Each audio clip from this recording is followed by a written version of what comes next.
এই টমেটো কত করে? আরে তোমাকেই বলছি, টমেটো কত করে? আমি কি করে জানবো? তা তুমি জানো না যখন দোকান দিয়ে রেখেছো কেন? পাগল টাগল আছো নাকি? শোনো, 1 কিলো টমেটো আর 1 কিলো বেগুন প্যাক করে দাও। তাড়াতাড়ি করো একটু।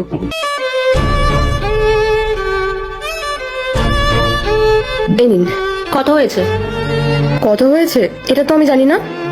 আরে তুমি কি পাগল টাগল আছো নাকি? রাস্তার পাশে ভ্যান দাঁড় করিয়ে তুমি সবজি বিক্রি করছো আর তুমি বলছো দাম জানো না? ও হ্যালো, তুমি একটু বেশি বলছো না? আর আমি সবজিওয়ালি না। তোমাকে এগুলো আমি এই জন্যই প্যাক করে দিলাম কারণ তোমার এগুলো দরকার ছিল, তাই আমি প্যাক করে দিয়েছি। সরি ম্যাডাম, আমার আসতে একটু লেট হলো। কোনো খদ্দের আসেনি তো? হ্যাঁ, এই যে উনি 1/2 কিলো টমেটো আর 1/2 কিলো বেগুন নিয়েছে। দামটা আপনি এবার ওনাকে বলে দিন। হ্যাঁ বলুন, এটার দাম কত? আপনার 1 কেজি বেগুন 1 কেজি টমেটো আপনার 200 টাকা হয়েছে। কি 200 টাকা? মানেটা কি? 50 টাকা করে কেজি বিক্রি হয়। আমাকে কি দেখে আপনার বোকা মনে হচ্ছে? এ নিন ধরুন। ও তো আপনার লস করে দিয়ে চলে গেল। কি আর বলবো ম্যাডাম, এটা শুধু আজকের ব্যাপার না, এটা রোজকারই ব্যাপার।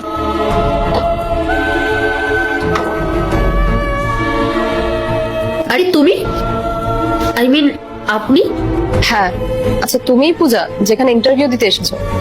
Yes madam. এই কোম্পানিটা আপনার? হ্যাঁ আমার, বসো। তো মিস পূজা, তুমি আমাকে একটা কথা বলো, তুমি এখানে ইন্টারভিউ দিতে কেন এসেছো? তুমি তো নাকি এখানে অলরেডি জব করছো, তাও আবার ম্যানেজার পোস্টে।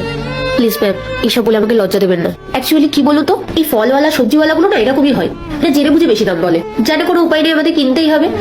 তাই জন্য আমি ওদেরকে ভয় দেখানোর জন্য এটা করেছি। I am really sorry ma'am, please আমাকে ক্ষমা করে দিন। আচ্ছা, কি বললে তুমি? ওই সবজিওয়ালা তোমাকে বেশি দাম বলে লুটতে চায়? তোমার কোথাও ভুল হচ্ছে। ও তোমাকে লুটতে চায় না, তুমি ওকে লুটতে চাও।